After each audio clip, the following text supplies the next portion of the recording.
vamos falar um pouco de anistia e toda a sua gama de similares, né? O senador Flávio Bolsonaro voltou a falar de que não aceita mudança de pena, o que ele quer é anistia completa para todos e que vão aproveitar uma crise que se abriu agora entre o presidente da Câmara, Hugo Mota, e a liderança do PT na casa para forçar a passagem disso. A gente tem alguns caminhos para uma anistia.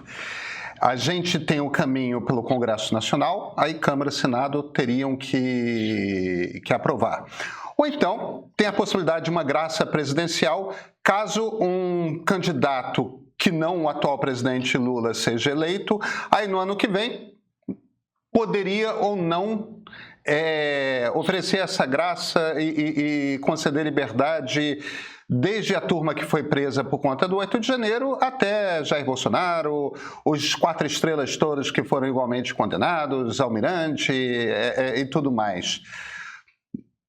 E sempre isso esbarra na possibilidade de o Supremo se virar e falar é inconstitucional. Infelizmente, Congresso Nacional, você não tem esse poder, Presidente da República, você não tem o seu poder.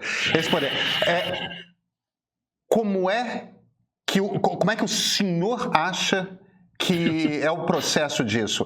Essa anistia, essa graça, elas são possibilidades dentro da Constituição de 1988? Tá. Então, agora eu vou usar da prerrogativa que você me deu logo no começo do programa entre o cientista político e o advogado. Tá? Então, vamos começar com o advogado. Da perspectiva jurídica, tanto o instrumento da graça quanto o instrumento da anistia estão previstas na Constituição, né? Eles têm trâmites, como você muito bem explicou. Um deles, né, a anistia, que basicamente apaga. Anistia significa esquece, o crime não ocorreu. Tá? Então, a pessoa anistiada é aquela que, embora tenha sido condenada, tenha cometido o crime, aquele crime desaparece do ponto de vista jurídico, uma ficção. Né? Então, a pessoa matou, mas do ponto de vista jurídico aquilo não aconteceu. Para que a anistia seja aprovada, o Congresso Nacional tem que aprovar uma lei. Né? Existem limitações às leis da anistia previstas na Constituição. Tá? Essas limitações, boa parte delas é o que a gente chama expressa, ela está escrita na Constituição, não serão passíveis de anistia, de graça, né? Os crimes hediondos, terrorismo, tortura, etc. Então, você tem um conjunto de crimes que a Constituição explicitamente, ela disse, olha, esses daqui, nem que você passe uma lei pelo Congresso, eles jamais poderão ser objeto nem de anistia, nem de graça, então não cabe um e outro. Tá? Aí a questão é o seguinte, mas e os crimes contra o Estado Democrático de Direito? Quer dizer, que essa lei de 2021, que foi aprovada pelo Congresso, né, que estabelece, e aí, desculpa o juridiquês aqui, mas pedir a atenção de vocês para um termo. A lei fala em tentativa de abolição. Tá? O termo, a expressão é tentativa, é o crime tentado, e é de abolição do Estado Democrático de Direito. Né? Bom, de onde é que surgiu essa palavrinha? Essa palavrinha coincide exatamente com o artigo 60, parágrafo 4º da Constituição, que diz o seguinte, não poderá haver emenda tendente a abolir a federação, a democracia, os direitos fundamentais, a separação de poderes. Ou seja, e no debate essa era a questão, quer dizer, estes valores fundamentais da Constituição, a separação de poderes, a independência do judiciário, os direitos fundamentais, eles não podem ser abolidos sequer por emenda à Constituição. São as cláusulas pétreas, portanto, as cláusulas pétreas da Constituição. As cláusulas pétreas da Constituição são aquelas que não dão ao Congresso Nacional o poder de aboli-las, de alterá-las, a não ser que seja para melhorar, né? Mas de abolir não pode.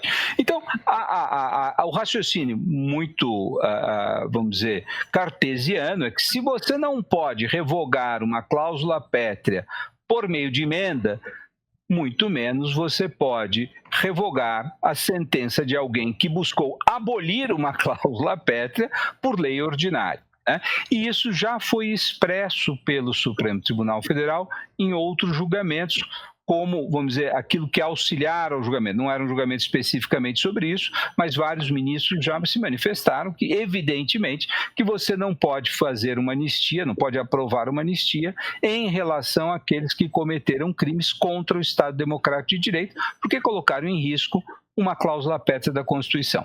Então, veja, do ponto de vista jurídico, eu entendo que essa é uma ameaça que juridicamente não poderá passar pelo crivo do Supremo Tribunal Federal, né? Aí a grande questão é política. É evidente, se nós tivermos uma eleição e essa eleição levaram à formação de um Congresso extremamente conservador e favorável a todos aqueles criminosos que atentaram contra o Estado Democrático de Direito. E o presidente da República também for alguém que compactua com esse criminoso, né, nós poderemos ter uma tentativa, é o que a gente chama de hardball. Quer dizer, muito embora seja constitucional, eu vou propor. E aí eu crio um problema para o Supremo Tribunal Federal. Vamos supor, se o desfecho dessa eleição for muito majoritário para um lado, é evidente que o custo político para o Supremo Tribunal Federal derrubar uma medida como essa é maior, né? Veja, hoje eu acho que nós temos um Supremo muito musculoso, ele tem uma série de defeitos, de problemas, mas de covardia não se pode acusar o Supremo, né? Até o presente momento ele não foi covarde, tá? Como outros setores da política brasileira. Então, veja, eu tendo a crer que isso aumentaria o custo enormemente para o Supremo, né? Especialmente se for uma anistia aprovada por lei, não uma mera graça, né? E isso poderia gerar uma situação de tensão entre os poderes. Professor, então deixa eu fazer uma pergunta na sequência dessa, porque é o que eu considero o cenário do pesadelo, tá? Eu gosto muito do conceito de hardball constitucional, né, de jogo duro constitucional. Quando o Mark Tushnet, o professor de Harvard, cunhou essa ideia lá no início desse nosso século, usando lá um exemplo de um grupo de parlamentares do Texas que saíram do estado para evitar um redesenho dos distritos. Aliás, a gente está no meio dessa discussão nos Estados Unidos, novamente, né, 25 anos depois, quando aconteceu a primeira vez. Eu desconfio que ele não tinha ideia de o quanto que hardball constitucional ia virar uma prática recorrente e cada vez mais intensa dentro da maior parte das democracias liberais do mundo. Mas a gente está num ponto disso. Todos os três poderes, o tempo todo, estão usando dos seus poderes, das suas prerrogativas constitucionais ali no limite e forçando o outro jogador. Se você joga no limite, eu jogo no limite também.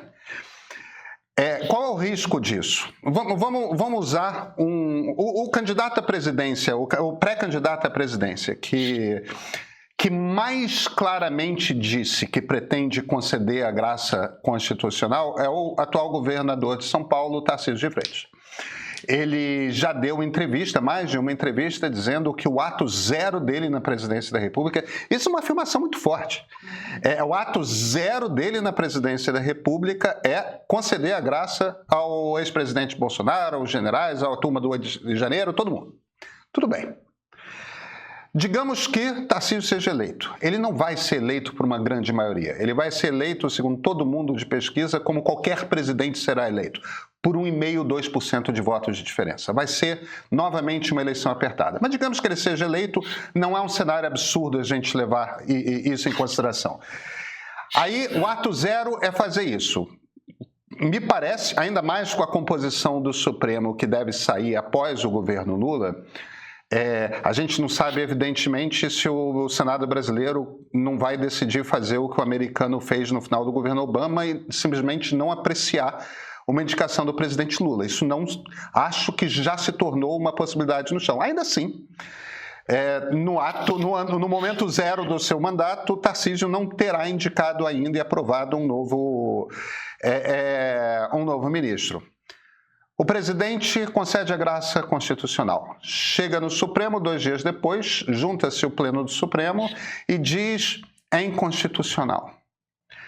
Aí o presidente da República diz: o Supremo não pode ter autoridade de se impor a um direito constitucional, a um poder concedido pela Constituição ao presidente da República.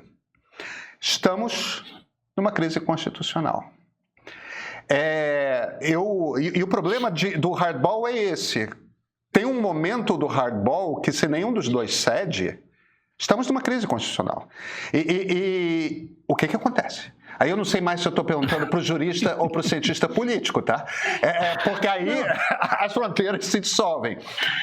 Como é que a gente sai de uma crise constitucional desse tamanho? Então, veja, essa ideia de jogo pesado, quer dizer, é algo que sempre aconteceu na história das democracias, né?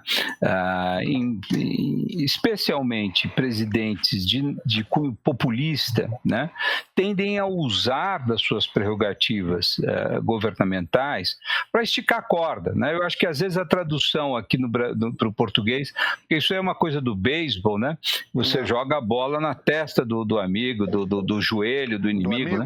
Aqui não, eu acho que a coisa de o meu amigo Rubens, colega Rubens Gleiser, escreveu um livro muito interessante chamado A Catimba Constitucional, que é um pouco a Libertadores como era jogada antes, né? Então você tinha uma enorme catimba, ou seja, você joga o jogo, mas já com outro tipo de regra, abusando das regras. Então é disso que nós estamos falando, né? Quando você pensa um sistema constitucional, você pensa que tem regras formais, mas tem regras de conduta dos jogadores, né? Daqueles que desempenham e disputam, né? Quando você entra, né, nesse sistema de esticar a corda, do hardball, né, você está querendo jogar a partir de uma outra regra que não é aquela regra de conduta pré-determinada, né? Então, veja, hoje nós estamos assistindo isso. O presidente da República indica um candidato ao Supremo Tribunal Federal e, aparentemente, o presidente do Senado fica muito frustrado porque não era o candidato dele e ele vai dar sinais de que talvez ele vá atrapalhar, de que ele não vai colocar. Ele fez isso com o Bolsonaro, quando o Bolsonaro indicou o André Mendonça. Ele esticou a bola, ele jogou o hardball, né? Muitas vezes isso se resolve porque ele retorna a uma posição onde ele vai lá e aprecia, e o André Mendonça é aprovado, né? Então, mas foi um período de hardball jogado pelo presidente do Senado, né? Que pode eventualmente acontecer agora, né? Quando o desfecho é aquele de acordo com a regra do jogo, o hardball é visto como um abuso por parte de quem o usou, né?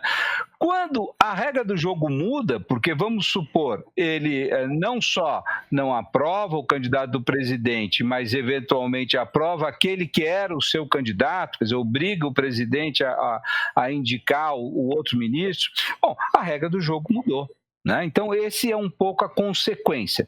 Hardball normalmente antecipa uma mudança na regra do jogo. Nós temos visto no Brasil, ao longo dos últimos anos, uma mutação no modelo de relação entre os poderes, né? O Congresso foi ganhando força e foi extraindo prerrogativas do Executivo sobre o orçamento. E na medida que foi extraindo prerrogativas orçamentárias, foi se empoderando. Então, o que era o desenho original da Constituição não se aplica mais hoje. Então, esse é o resultado do hardball, é uma mutação constitucional. Então, isso é uma coisa. Agora, quando a crise? A crise é quando nenhum dos jogadores está disposto a admitir que as regras do jogo mudaram, né? O caso que você apresentou aí. Vamos supor que o Tarcísio de Freitas vai lá e diga, olha, eu concedo graça ao Bolsonaro e o Supremo é inconstitucional. Ele falou, não, eu não vou aceitar essa decisão e vou determinar à Polícia Federal que solte o Bolsonaro. Bom, você tem uma crise institucional. As crises institucionais podem desaguar em fechamento do regime, foi o que aconteceu em 64, ou elas podem redundar numa mudança do regime né, para outra circunstância. Vamos supor, nesse caso, o Supremo Tribunal Federal deixa de ter a prerrogativa de dar a última palavra sobre a interpretação constitucional e quem passa a dar essa palavra é o próprio presidente. Então, é uma mudança, né? No caso, uma mudança para um regime não liberal, não constitucional, mas é para um outro regime majoritaríssimo, né? O ano eleitoral começa agora. De hoje até o Confirma nas Urnas, você vai ouvir muitas coisas sobre as eleições de 2026. O nosso trabalho aqui no meio é organizar essa avalanche, dar contexto, bastidores de Brasília e diferentes pontos de vista. Nessa semana de Black Friday, o plano anual do Meio Premium está apenas por R$ 120. Assinando hoje, você vai receber até o final das eleições matérias exclusivas, acesso ao nosso catálogo de streaming com produções de cinema sobre política e artigos de grandes formadores de opinião à esquerda, ao centro e à direita. Seja premium e tenha a eleição inteira, olha, na sua mão.